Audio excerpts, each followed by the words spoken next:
कक्षा 9वीं के विद्यार्थियों को गणित सब्जेक्ट से आईएमपी प्रश्न बता देता हूं। तो चलो अध्याय 5 से मैं आपको बताता हूं। तो अध्याय 5 में दिया है एक चर का रैखिक समीकरण दिया हुआ है। ठीक है, इनमें जो प्रश्न दिया है ना, इसको सॉल्यूशन कैसे करोगे तो मैं आपको दिखाता हूं, सॉल्यूशन भी बता दूंगा। देखो, कुछ ऐसे प्रश्न हैं जो एग्जाम में आते हैं। तो यहाँ पे देखो, 4x प्लस 8x बराबर 17x माइनस 9 माइनस 1 को हल कीजिए कह रहा है। कैसे हल होगा? तो मैं आपको सिंपल विधि बताता हूँ। ठीक है, गाइड की विधि को अगर आप उठाओगे तो आप समझ नहीं पाओगे, तो इसलिए हम सिंपल विधि का उपयोग करेंगे। तो 4x प्लस 8x बराबर 17x माइनस 9 माइनस 1 ये प्रश्न है, इसको हल करना है। तो सिंपल विधि से कैसे हल करोगे? एक्स एक्स वाला एक्स के साथ जुड़ता है, आपको पता होगा, तो जोड़ दो। तो ये हो गया 12x बराबर 17x, जैसा है वैसा रखो, ये नंबर है तो नंबर नंबर हल हो जाएगा। माइनस माइनस क्या हो जाएगा? प्लस। तो ये हो गया 9 और 1, सॉरी माइनस माइनस गुणा नहीं हो रहा है, जुड़ है ना, तो माइनस माइनस जुड़ेगा, तो ये माइनस का माइनस है, 9 और 1 10 हो जाएगा। ठीक है, ठीक। अब ये जो 10 है इसको इस पार ले आते हैं, तो माइनस था तो प्लस में आएगा, और इस 12 को उस पार ले जाएंगे। पहले से यहाँ पे 17 दिया हुआ है, इस साइड आने पर ये हो जाएगा माइनस 12x हो जाएगा। 10 बराबर घटा दो तो कितना बचेगा? 5x, और ये 10 अपान 5 हो गया। x का मान कितना आएगा? आप इसको भाग दे दो, 5 एकम 5 दूनी, तो 2 बराबर x का मान आ गया 2 आ गया। ठीक है, यही इसका आंसर है। तो ये सिंपल विधि है। अब मैं आपको दिखाता हूँ गाइड में प्रॉब्लम क्या है। ठीक है, यहाँ पे प्रॉब्लम है, यहाँ पे 10 दोनों पक्षों में जोड़ दिया है। हम क्यों जोड़े यार 10, जब सिंपल तरीके से हल हो सकता है तो। ठीक है, तो इसीलिए सिंपल विधि ज़्यादा आसान है, उसे टफ नहीं करना चाहिए। समझ में आ गया? एक और प्रश्न है, यहाँ पे दिखा देता हूँ, इससे रिलेटेड बहुत सारे प्रश्न हैं। मैं सबका सॉल्यूशन नहीं दूंगा, लेकिन मैं आपको सिंपल तरीके से हल करना जरूर सिखा दूंगा सभी प्रश्नों को। देखो, ये वाला प्रश्न आपको दिखाई दे रहा है, यहाँ पे कहीं पे भी नहीं कहा है किस विधि से हल करना है, विधि नहीं कहा है, तो सिंपल विधि से आपको हल कर लेना है। यहाँ पे देखो, प्रश्नों को मैं लिख लेता हूँ। प्रश्न क्या है? 3z माइनस 2 दिया है, और दिया हुआ है 5z बराबर 2। इस तरह से प्रश्न दिया हुआ है। ये जो 3 है इसका अंदर गुणा कर देते हैं, तो 3z हो जाएगा माइनस 3 दूनी 6 प्लस 5z बराबर 2। ये जेड जेड वाला है तो जेड जेड के साथ हल हो जाएगा, तो कितना हो गया? 5 और 3 8z, और ये जो 6 है उसको उस पार ले जाते हैं, क्योंकि नंबर यहाँ पे ये भी नंबर है, तो 2 और ये उस साइड जाके क्या हो जाएगा? प्लस हो जाएगा। तो 8z बराबर 6 2 8, तो ये हो गया z बराबर 8 अपान 8, तो z का मान प्राप्त हो गया 1। देखो, इसका भी आंसर आ गया। सिंपल विधि है, एकदम सिंपल विधि से दिखा देता हूं मैं आपको आंसर। z का मान 1 आया, कहीं पे गलती हुआ? नहीं, कहीं पे भी मैंने गलती नहीं किया है। ठीक है, ये सिंपल विधि है, तो इन्हीं विधि का उपयोग करके आपको प्रश्नों को बनाना है। ठीक है, टफ विधि अगर उपयोग करोगे, जैसे कि प्रश्न में कहा है 8 जोड़ दो 8 घटा दो, 6 जोड़ दो 6 घटा दो, तो वो गलत रहेगा। ठीक है, उससे उसका कोई यूज ही नहीं है, एक व्यर्थ प्रश्न है वो। व्यर्थ मतलब सॉल्यूशन है उसका, उस सॉल्यूशन को लेना ही नहीं है। देखो, इस प्रश्न को भी वैसे ही बनाना है, एक्स का मान आपको ज्ञात करना है। ठीक है, तो इस तरह से अगर निकालोगे तो एक्स का मान एक्स बराबर 2/7 प्राप्त हो जाएगा। इसी तरह से और प्रश्न दिखाता हूँ, सेम सॉल्यूशन है ना। यहाँ पे p का मान निकालना है, अब एक्स ना दे के p दे दिया है यहाँ पे सभी जगहों पे। ठीक है, तो p का सॉल्यूशन करना है, तो ये भी बन जाएगा, बहुत आसान सॉल्यूशन है। ठीक है, p का मान कितना आएगा मैं आपको दिखा देता हूँ। p का मान आएगा 5। हल करके देखोगे तो जरूर आएगा, जो मैंने तरीका बताया उस तरीके से ही आपको हल करना है। ठीक है, इसके बाद देखो, ये वाला थोड़ा सा टफ रहेगा। टफ रहेगा, कहाँ पे टफ रहेगा? तो चलो मैं इसको दिखाता हूँ कैसे सॉल्व होगा। ठीक है, यहाँ पे टी का मान निकालना है। कई लोगों को ऐसे प्रश्नों को सॉल्यूशन नहीं आता है ना, कुछ लोग ऐसे प्रश्नों के सॉल्यूशन में रुक जाते हैं, तो दिखाता हूँ कैसे होगा। 3t माइनस 2 अपान यहाँ पे 4 दिया है, फिर माइनस 2t प्लस 3 अपान 3 बराबर 2/3 माइनस टी, ये प्रश्न है।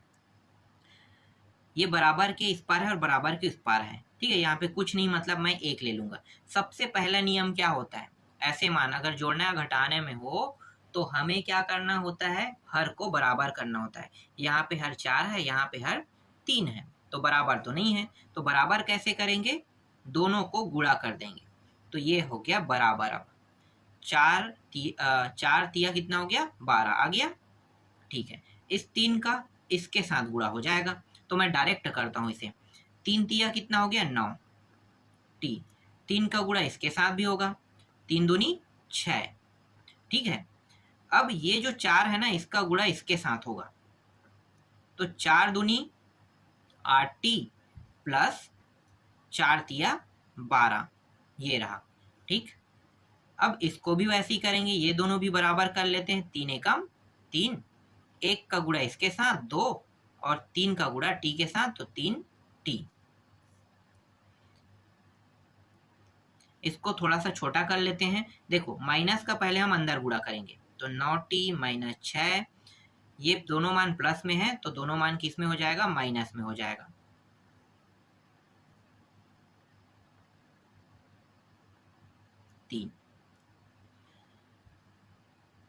ये 9 है और ये 8 है, कितना बचेगा, सिर्फ 1t। ये माइनस माइनस जुड़ जाएगा, तो ये कितना हो जाएगा, 18 हो जाएगा, और यहाँ पे नीचे में 12 बचेगा। यहाँ पे 2 माइनस 3t अपान 3 दिया हुआ है, ठीक है। क्या करेंगे, देखो ये जो 3 है ना, इसका इसके साथ गुणा, तिरिया गुणा इसका ऊपर लेके इसके साथ गुणा कर देते हैं, आसान हो जाएगा हल। तो चलो करते हैं। तो ये हो गया 3t माइनस 18 दूनी 36, 18 तिया 54 बराबर, इसका इसके साथ गुणा होगा, 12 दूनी 24 माइनस 12 तिया 36t, इस तरह से, ठीक है। ये जो 36t है इसको इस पार ले आते हैं, माइनस में है तो 3t, और ये प्लस में हो जाएगा 36t बराबर, यहाँ पे 24 और 54 को इस पार ले आते हैं, तो ये प्लस में चला जाएगा दूसरे साइड में, ठीक है। चिन्ह क्या हो जाता है, परिवर्तन, एक साइड से दूसरे साइड में जाने पर। 36 और 3 कितना हो गया, 39t, और इन दोनों को जोड़ो तो 8, और ये 5 और 2 7, ठीक है। 78 हो गए यहाँ पे, ठीक है, 78 और 39। अब टी बस को यहाँ पे रहने देते हैं, 78 अपान 39, 39 से कम 39 दूनी 2 बार, तो टी का मान कितना आ गया, टी का मान प्राप्त हो गया 2, ठीक है। टी का मान कितना आ गया, 2। तो यही क्या है, इसका आंसर है। कहीं पे दिक्कत हुआ सॉल्यूशन में, कहीं पे दिक्कत नहीं हुआ। मुझे लाना कितना था, टी का मान 2 लाना था ना, तो दिखा देता हूँ टी का मान 2 आया है कि नहीं। देखो टी का मान कितना है, 2। बस सिंपल सॉल्यूशन है यार। जो आप लोग डरते हो ना प्रश्नों को देखकर, आपको डरना नहीं है, सॉल्यूशन बस करते जाना है, अपने आप उत्तर आ जाता है, कुछ नहीं करना पड़ता। ये भी सेम सॉल्यूशन है, वैसे ही हल होगा। यहाँ पे x का मान 10 प्राप्त होगा, ठीक है। अब देखो यहाँ पे कुछ ऐसे प्रश्न हैं जो थोड़ा सा अलग तरीके से बनेगा।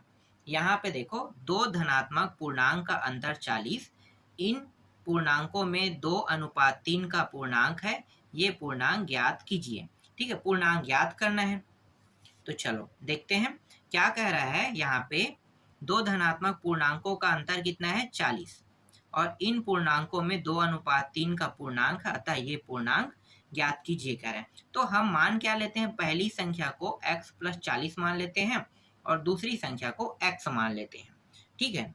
तो x दूसरी संख्या को मानते हैं और पहली संख्या को x प्लस 40, तो ये क्या है, इसका अनुपात है, x अपान x प्लस 40 बराबर 2/3। इस तरह से तिरिया गुणा बस करना है आपको, यहाँ पे इसका गुणा इसके साथ, इसका गुणा इसके साथ, सिंपल सॉल्यूशन के साथ इसका उत्तर आपको प्राप्त हो ही जाएगा, ठीक है। तो x का मान यहाँ पे देखो कितना आ गया, 80।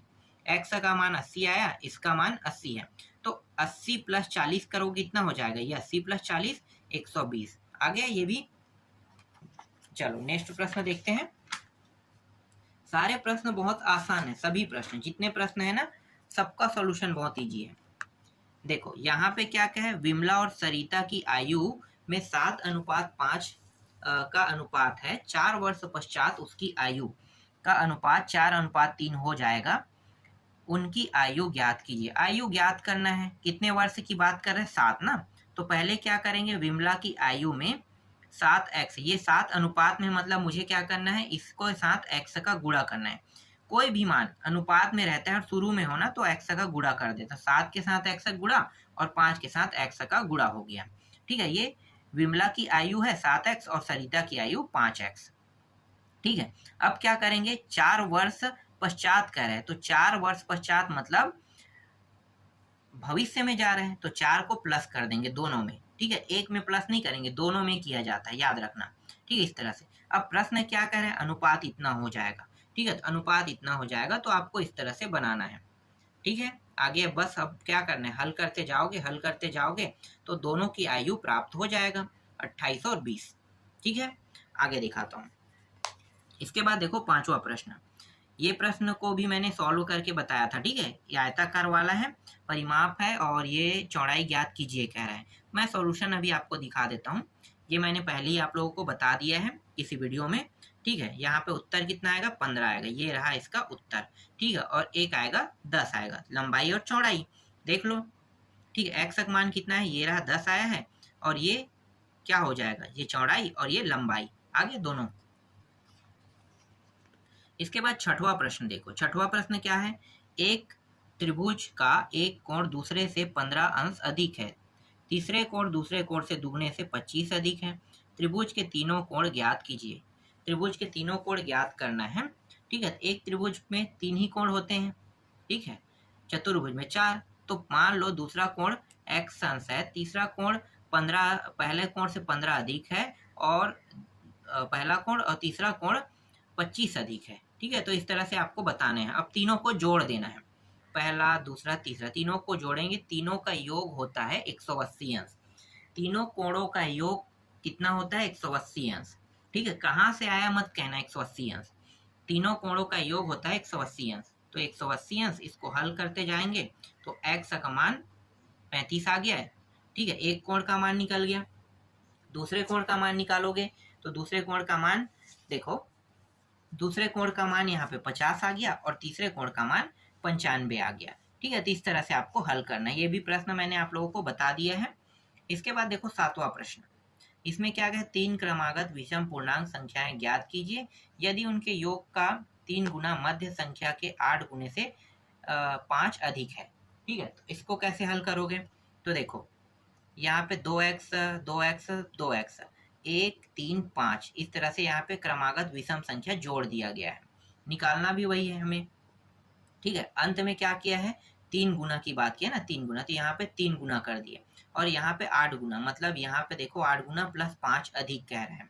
किसके साथ, दूसरी संख्या के साथ, 2x प्लस 3 के साथ ऐसा करने के लिए कहा है, तो दूसरी संख्या के साथ दूसरे साइड में कर दिया। बस अब आपको हल बस करना है, x के मान आसानी से प्राप्त हो जाएगा। ठीक है, आगे दिखाता हूँ। ऐसा ही और प्रश्न है, यहाँ पे देखो 8वां प्रश्न। 5 के 3 क्रमागत गुणजों का योगफल 555 है, तो ये गुणज ज्ञात कीजिए। ठीक है, गुणज ज्ञात करना है, तो ये भी वही है, सेम टू सेम सॉल्यूशन। देखो पहला क्या है, 5 का गुणज मतलब 5x, 5 यहाँ पे पीछे में 10 है, सब में 5 5 5 5x है। यहाँ पे 5 का गुणज मतलब 5 दूनी 10, इस तरह से आगे बढ़ता गया। ठीक है, तो आगे बस आपको क्या करना है, तीनों को जोड़ोगे तो इसका योग इतना आएगा। बस अब हल कर दो, कुछ नहीं करना है, कोई तरीका नहीं लगाना है, हल करते जाना है, अपने आप उत्तर आपका आ जाएगा। इसके बाद देखो 9वां प्रश्न, ये वाला। ठीक है, इस प्रश्न में क्या दिया है, एक आयत की लंबाई उसकी चौड़ाई से 1 सेंटीमीटर अधिक है, यदि आयत की परिमाप 110 सेंटीमीटर, तब आयत की लंबाई एवं चौड़ाई ज्ञात कीजिए। ठीक है, इसका सॉल्यूशन आप लोग देख लो, और आधा सॉल्यूशन यहाँ पे है। ठीक है, उत्तर कितना आएगा, 37 सेंटीमीटर और 18 सेंटीमीटर। चलो अंतिम प्रश्न देखते हैं, ये वाला प्रश्न अंतिम है, 10वां प्रश्न। देख लो 10वां प्रश्न। ठीक है, इसका सॉल्यूशन भी आपको दिखाई दे रहा होगा। मैं इसे सॉल्यूशन करता तो और छोटा कर देता, लेकिन अब यहाँ पे दिया है तो और ज़्यादा मैं नहीं समझा सकता, क्योंकि वीडियो बहुत लंबा हो जाता है, इसलिए मैं आपको सिर्फ प्रश्न दिखा रहा हूँ। ठीक है, तो इस तरह से ये अंतिम प्रश्न था। इन सभी प्रश्नों की आपको प्रैक्टिस कर लेना है।